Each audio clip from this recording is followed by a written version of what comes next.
August 24th, 1941. As of this week, the Axis armies on the Eastern Front have largely achieved their objectives.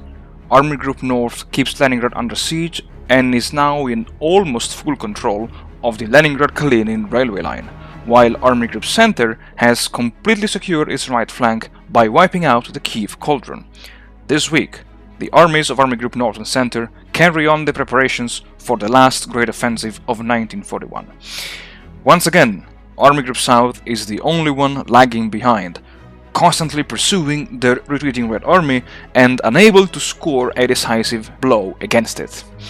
The recent fall of Dnipropetrovsk and the resulting bridgehead east of the Dnieper have now provided von Kleist with a unique opportunity. From here, his panzers could advance northwards to link up with the 6th Army around or behind Kharkiv.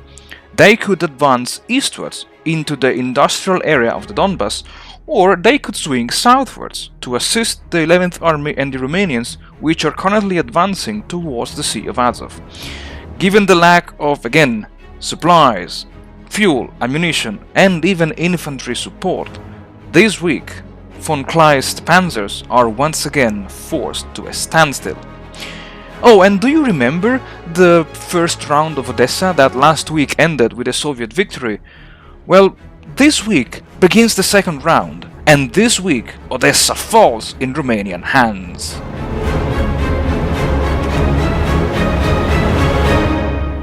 Howdy folks, welcome back to the channel and welcome to a new weekly episode of War in the East 2. And as you can see, this week there is just one combined episode. Actually, the second combined episode after the, let's say, mid-July supply crisis.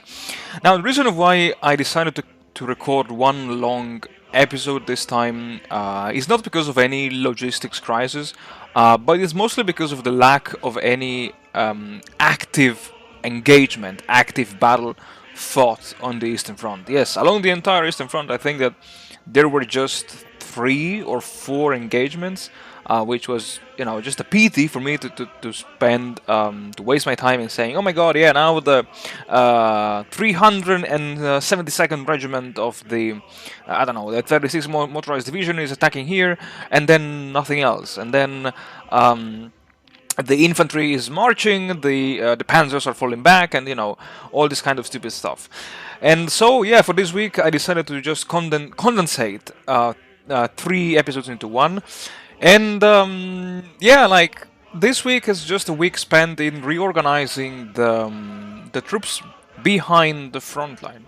And let's say, I really don't want to comment every single action of what's going on the Eastern Front, and so very briefly, I would like to just summarize in a few lines what you will see this week. In regard to Army Group North, basically the infantry of the 4th Panzer Group, or I would say the infantry of the 18th Army, which has been temporarily transferred to the 4th Panzer Group, is relieving von Manstein's 56th Motorized Army Corps, the one stretching from Chudovo up to Ozhinovets, and is the one that sealed Leningrad a couple of weeks ago. And this in turn allowed von Manstein to reposition his panzers southwards towards the No and around the area between Peskov and Staraya Russa. Because, small spoiler alert, this week the 4th Panzer Group begins the redeployment southwards in preparation of, of the last great offensive of the Eastern Front that the Axis High Command is planning. Second of all, while also Reinhardt's 41st Motorized Army Corps will be following from Manstein's at the end of the section of Army Group North. One thing that I forgot to mention in the, let's say, introduction was that Operation Usice, the hunt for Tito and the, let's say, pacification of the Balkans. Yeah, this sounds more politically correct, let's say. Begins this week as well, because of the additional reinforcements that I've sent previously into the Balkan area. And this means, of course, that even the 113th infantry division attached to the 6th Army is now being sent to the Balkans. So the 6th Army is getting weaker this week. And coming back also to the behind the front line, the reinforcements that last week were or I think 2 weeks ago arrived in the Axis theater box, in the reserve theater box, have now arrived on the Eastern Front. And while these are just, let's say, 2 infantry divisions and 7 security divisions, I think it's always good to have some extra counters or extra units, combat units on the map, especially considering the length of the front line, which is now enormous, stretching from, I would say, Lake Ladoga, east of Leningrad, around Tallinn, west of Moscow, and then southwards towards Kyiv, and then towards Kherson in the southern part of Ukraine. And then coming into the sector of the Army Group Center, you will see that first of all I redeployed a bunch of units of the infantry of the 9th Army, which is now temporarily under the control of the 3rd Panzer Group. My idea was to stretch my unit thin to secure, let's say, the north eastern front line, but then I realized that maybe oh my god, sorry for my voice. Then I thought that maybe it would have been wiser to basically assign at least 2 infantry regiments in each hex. And then you will see it at some point when I kind of panicked and I realized that, oh my god, maybe I have to move the men of the 16th Army eastwards to relieve some of the men of the 3rd Panzer Group. And yeah, I felt a bit ashamed of not realizing of this mistake, or I would say of these strategic opportunities before. But you know, this is normal routine when you play War in the East too, that maybe you plan your moves and then you realize, oh my god, this could be improved.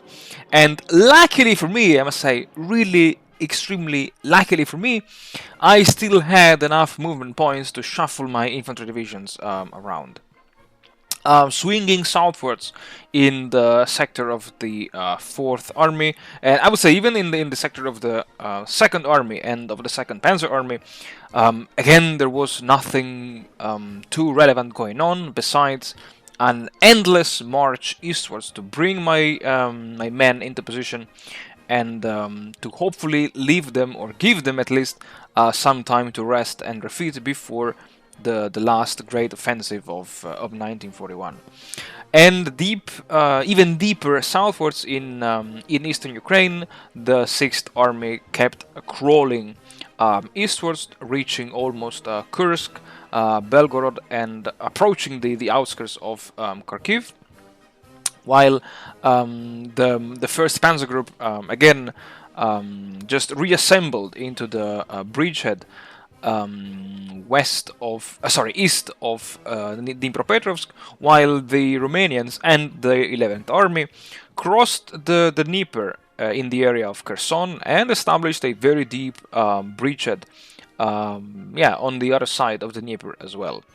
And honestly, yeah, I was quite surprised by the overall positive development along the front line. Oh yeah, sure, I also kept repairing as many railways or railway containing hexes as possible.